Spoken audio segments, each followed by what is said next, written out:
ரதி hospital போல time ஆச்சு. ஏன் போல?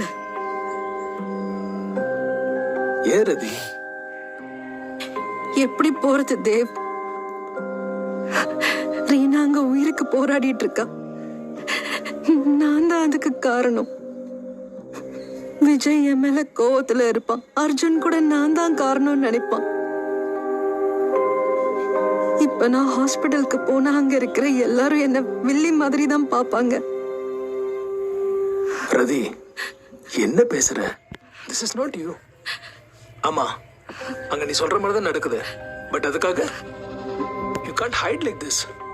இப்போ உன்னோட ஹெல்ப் ஹாஸ்பிட்டலுக்கு தேவை. முன்ன விட அதிகமா இப்பதான் தேவை. தேவையா? யாருக்கு? ரீனா கூட நாங்க இருக்கணும்னு விரும்ப மாட்டா. ரீனாக்கு என்ன தேவைங்கிறது முக்கியம் இல்ல, மத்தவங்க என்ன நினைப்பாங்கிறதும் முக்கியம் இல்ல. நீ அங்க இருக்கணும், அதான் முக்கியம். அண்ட் இந்த சர்ஜரி நீ தான் பண்ணணும் ரதி. ரீனாவோட சர்ஜரி பண்ண விஜய் விட மாட்டான். ஏன் ரீனா கூட அதை விரும்ப மாட்டா தேவ். ரதி வேணாம் தேவ். இந்த ஹாஸ்பிட்டல் யாருக்கு பிடிக்கலனாலும் நீ தான் சீஃப் டாக்டர். அண்ட் நீ எடுக்கிறது தான் decision.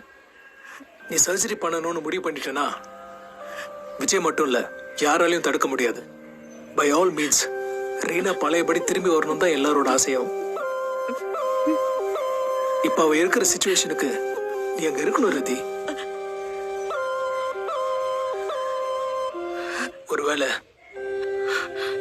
Dev, I know, but anything can happen.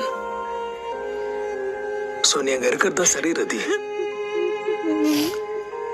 நீ போன்னு சொன்னப்ப ரீனா போகல. இப்போ விரும்பலங்கிறதுக்காக நீ போகாம இருக்காத.